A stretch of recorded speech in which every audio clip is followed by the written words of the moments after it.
Hope you all doing well. So, as you guys can see right here, we have a big ocean here. You know, very nice. It's on my my server, the Shadow Realm. First weekly recount coming out January 14th. Be there.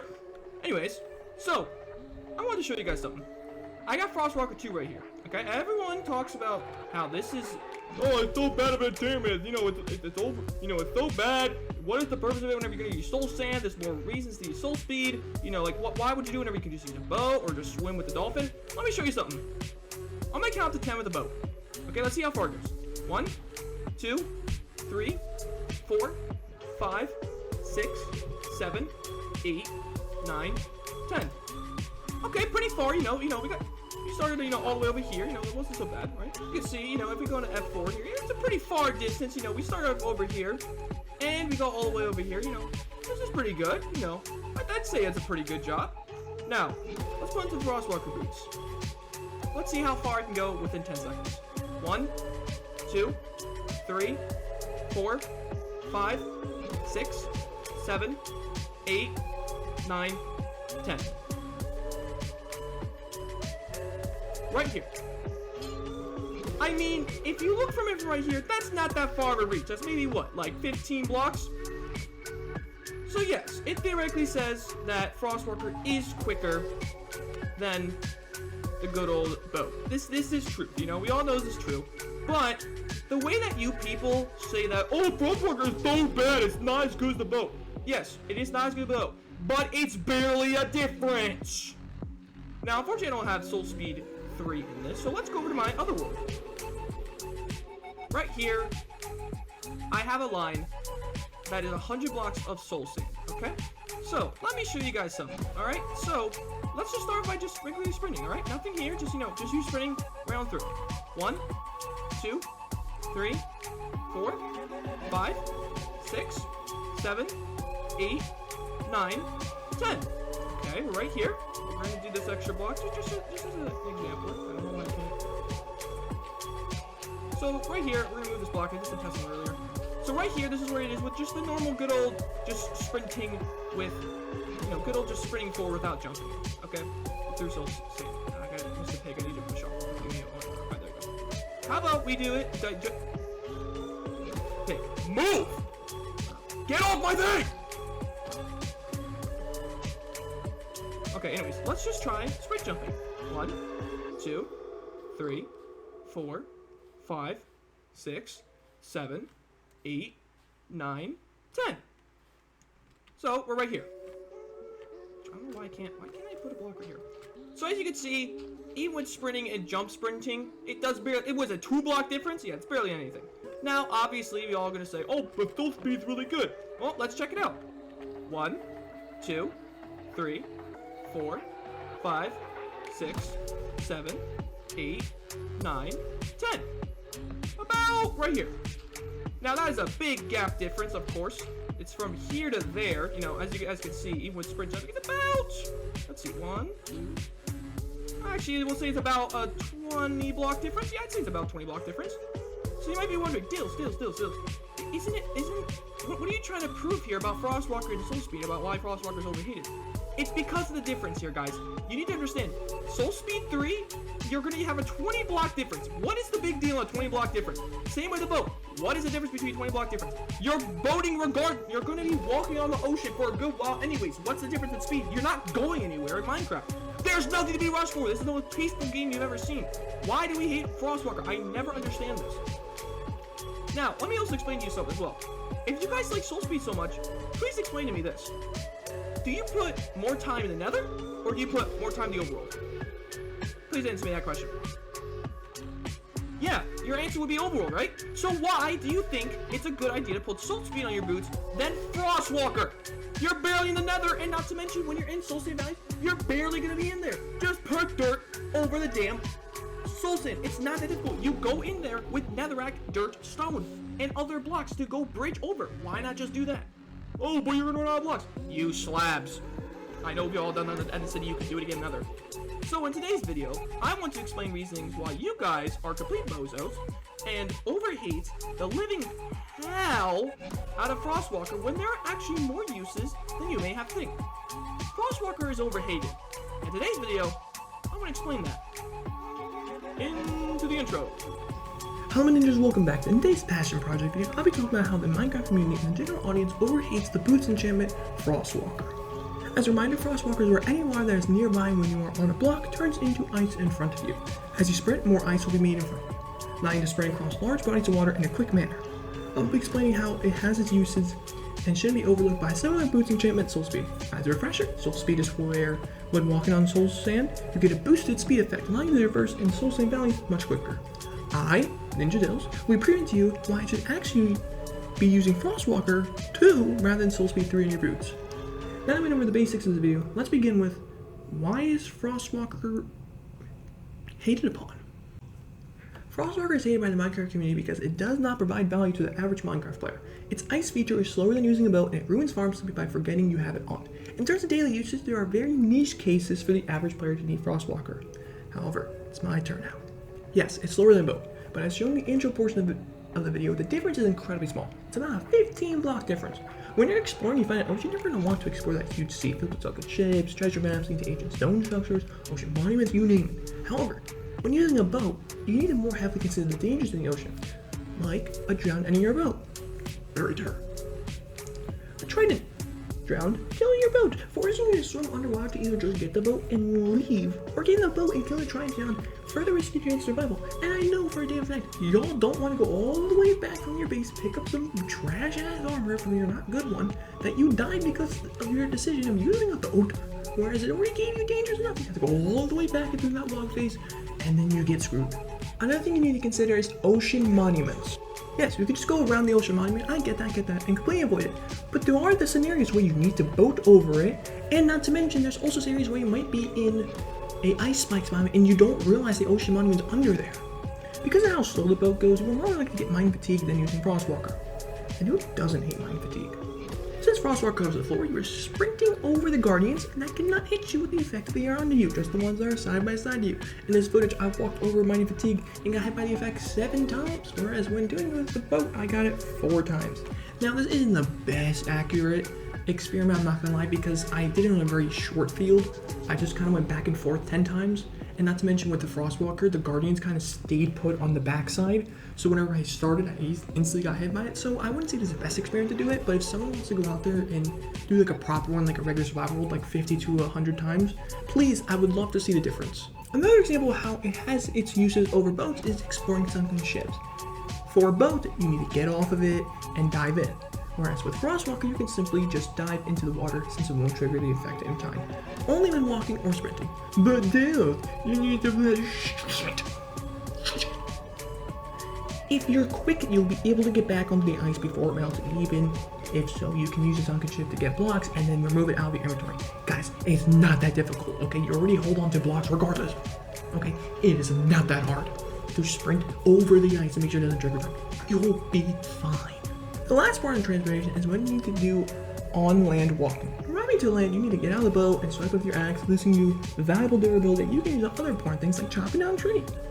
Usually there will be on more important things. And not to mention, let's not forget that for bedrock with boats, you have to hit that thing about 20 to 40 times just to make it break.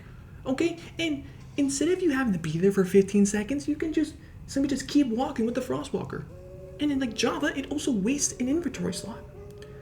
Whereas, like I said, with Frostwalker, you can simply just keep sprinting instead of having to do the hassle steps with the boat. And it saves an extra inventory slot. Having your ocean travel be attached to your boots rather than an item. Save a slot for another item or even a bundle or shulker box. Now, I'm gonna let Mr. Dills over here explain how deep a 1 inventory slot where the boat could be at actually hurts you if you use the boat. Okay, so let me paint you guys a picture, right? I explained about inventory system. And we'll be like, Dills, it's 1 item. How much can 1 item do for you? How much can 1 inventory slot do for an average man going on an exploration, right? So let's say the average person has diamond tools, you know, pretend I have diamond armor on, okay, and you have a plethora of stuff you got from adventuring, and you come across maybe this new boat, this new sunken ship or treasure that you just found, and you gotta find a way to make all this work with the new items you gotta find stuff, right? So a simple boat that you need, right? You have this and such, but you might think, Dills, there's not that much you can do, right? Oh no, let me explain it to you. They have this thing called bundles, right? So if one thing you not know, about bundles is that you could put a bundle inside of a bundle, and a bundle inside of a bundle inside of a bundle inside of a bundle. So like this.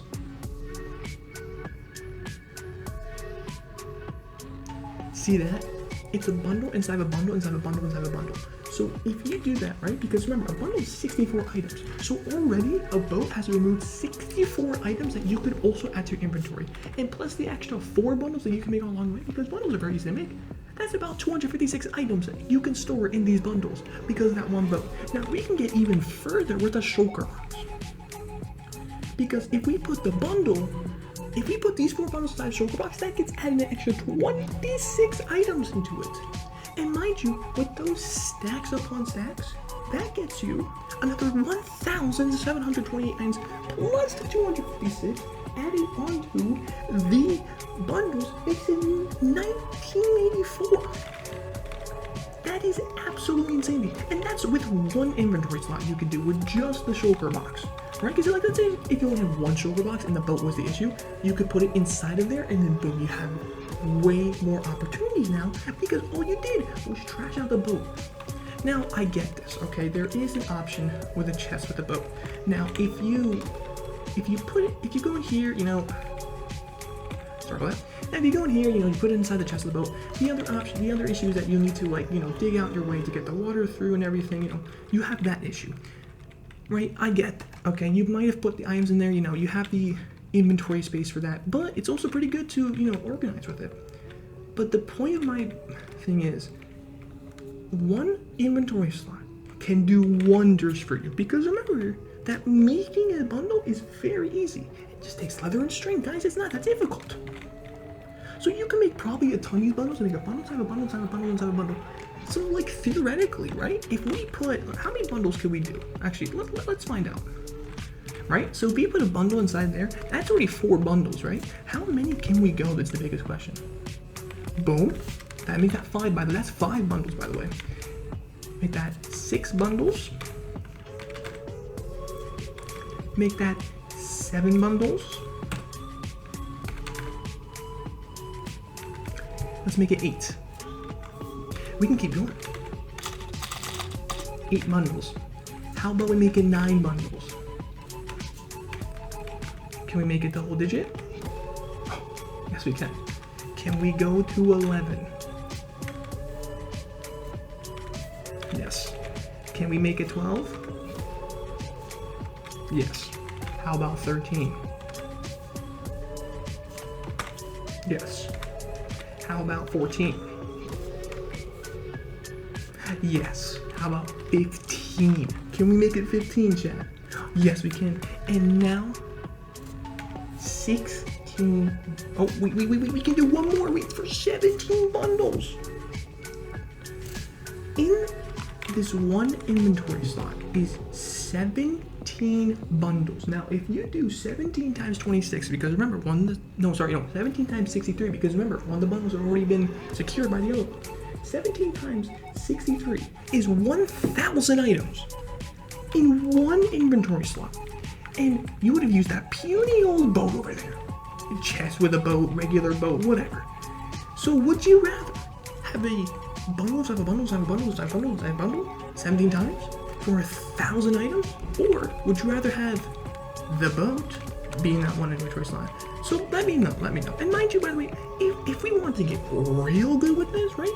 If we put inside a shulker box, that 1,071, because it's not actually, it's actually 1,071. That 1,071, if you times that by 26 more times, you get 27,846 inventory slots off of one inventory slot out of 27. 27,000 items. You know how far you can go with that? It's probably about 100,000 blocks you can go ahead and explore. That's pretty valuable, right? And all you want to do is use that boat. I rest my case. We went over the first of 3 hated reasons. What about ruining farms by forgetting you have the Frostwalker boots on? Well, I'll let Pastels explain that one. Alright, so we've already talked about the first reason, how Frostwalker has more valuable uses than the boat. Not the spruce boat, the regular boat. So, let me paint the picture for reason number 2, okay? So you're walking up to your farm, right? You got this great sugarcane farm right here that's it's rolling very well, and you know, you got Frostwalker in your boots, you don't think of it too much, and then you walk over it. Oh wait, this is not. And then you walk over and you go, oh shoot! I forgot I have my Frostwalker boots on. Well, let me tell you something. You're gonna walk over here. You're gonna click your inventory button. You're gonna take off the boots. You're gonna put on your other boots that don't have Frostwalker. You're gonna turn around. And then you're just gonna walk in. Although for some reason someone took my shirt. Listen guys, all you have to do is take them off! It is not difficult, okay? Just remember, just think about it like this, right? Just think about it like this. You're walking by the thing, right? You're walking by, you're like, oh, okay, oh, here's my farm. Hang on, let me just take off my Frostwalker boots and put on my other ones that don't have Frostwalker. It's that simple! Don't forget! Let me explain to you how to fix that forgetfulness that you had the Frostwalker boots on, you forgot to put them off, etc. You know you're gonna go to your farm, so before you do so, remind yourself. Farm Frost. Aha, I have Frostwalker on my boots. Let me take them off, and then let me go near my farm. Just don't go near water, you'll be fine. Another thing you can do is build your farm to counteract the Frostwalker.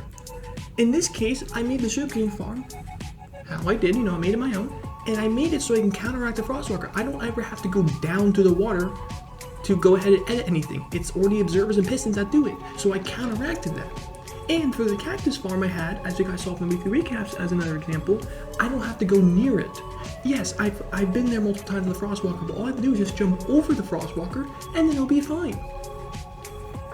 And also, yes, I understand the chunks thing, okay? Listen, I get it, alright? You enter someone else's farm area, right? And you had Frostwalker and then you leave and it stays there. Who cares? Okay? Like, it is what it is. They can just break it and that's fine. Okay? It's the least of their concerns. It takes 5 seconds out of your time of Minecraft, okay? You're gonna be on for like 2 to 3 hours, okay? In Reason 3, I presented how it has its niche uses and how you'll be more scenarios to have Soul Seed 3 in your boots rather than Frostwalker. My turn. The only reason you're going to use Soul Speed 3 is in the Nether to cross the Soul Sand Valley, and you call Frostwalker 2 a niche enchantment. My ass. Soul Speed 3 is a niche enchantment. It has one use and you're only going to be using it for one reason. Whereas Frostwalker 2 has many good uses that you people do not realize. Did you guys know that Frostwalker 2 allows you to walk a magma without getting burned? As you all know, whenever you walk on a magma block, you do fire tick damage. It's barely anything, but it does damage to you. You know what knows that with Frostwalker 2? That doesn't do it at all. Look, right? This gold farm, I was able to walk clearly as fine without taking any damage while we're using Frostwalker 2. The average player is going to be in the overworld 90% of the time when playing their world. You build, break, and gather resources in the other world. You primarily explore in the overworld. For the post game, you have to go to the end to go get end busting, and go to Nether to get ancient debris and the smithing template upgrade. When you are in the Nether, what is the point of having Soul Seed 3 in your boots? You only have one pair of boots on you at all times, so why not use the most effective enchantment and use the one that is only useful in the main dimension you'll be in most of the time you play the world. And you'll not dare tell me that you go in the Nether to gather stacks upon stacks of soul sand to traverse your way around the overworld. You know damn well you have better things to do, and that is no one is going to be doing that. If you do that, props. Honestly, I get it. Fair enough. If your entire base is in Soul Sand, and you actually use Soul Sands 3, then disregard the entire point of the video, because you rest my case. But no one else, I have yet to see someone do that. So if you have physical proof, please let me know. In that case, you're using Soul Speed 3 for its actual use in the overworld? However, this doesn't make you the average player. Majority of Minecraft players don't have the skill or the time to utilize the Nether for more than just blaze rods and ancient debris. At the end of the day, you waste more shovel durability on stupid soul speed to run faster than just sprint jumping. In this video, I explain the 3 main reasons as to why Frostwalker is hated upon and rest in my case as to why these reasons are just put upon this enchantment just to overshadow and put the praise to, in the quotation, Soul Speed 3. It's so good, my ass, bro. Frostwalker allows you to freely traverse the ocean without having to use the boat, worrying far less about the dangers of the ocean than being in a boat, and allows for more options than the one singular use than Soul Speed 3. In the one singular biome, by the way. thank you all for watching. I hope you enjoyed the video. I took a different approach than I usually do, where I insert more non-scripted clips into the video and do less script writing. In the downtime, that was the script portions. I have Murder Mystery on Hypixel over the script portion. So let me know if you prefer this style more or just like it in the Minecraft videos. This is my first of plenty of Minecraft videos. Alright, you guys got the weekly recaps already. I've been having a lot of fun with it. I plan to stream sometime in the near future on to the server, so please tune in for that. Okay, I'm gonna get back into streaming as soon as possible. Next week, alright, to start off the new month, I'm gonna head back to Plants vs. Zombies Garden Warfare 1 and talk about the Garden of the Graveyard maps and rank each one from number 4 to number 3 to number 2 to number 1. And honestly, I think it'll be a great time. Now, I'm not gonna be reading the night and day versions, okay? I'll talk about them and how they might convey a different opinion for a ranking. You know, maybe there's a reason why Main Street Night makes Main Street the worst one, you know? Like, maybe there's a difference between that, you know? I'll talk about the objectives, I'll talk about the map, the design, the layout, etc. Like, you know, the balance between one another, you know, etc., alright? And like as normal, the monthly recaps will also be out next Monday because, as you guys know, the new month is coming out, which is February. So monthly recaps will be out on the Monday, which will be a combination of both week 1 and then 2/3. Next Wednesday is weekly recaps, week number 4, and then lastly is obviously Garden Warfare video. So thank you all for watching. I hope you guys enjoyed. Make sure you guys like, subscribe, share the video with your friends so you guys can enjoy more videos. Hit the little bell so you can notify when I upload and go live. I plan on streaming more actively this year than last, and probably do more indie stuff because I've been wanting to do some indie game stuff, and I've also been wanting to specifically do like more stuff about Splatoon mainly because whatever the hell that update was already insane. Okay. Anyways, enjoy the outro screen. Okay, and this time, 3rd time's a charm. Alright, I'm going to actually get the freaking 2 words done. Alright, you're going to see the video thing correct. You're going to see the subscriber thing correct. Because the past 2 times I did it, I absolutely messed it up. And I promise you I'm going to do it correct. Alright? This is Ninja signing out. Peace!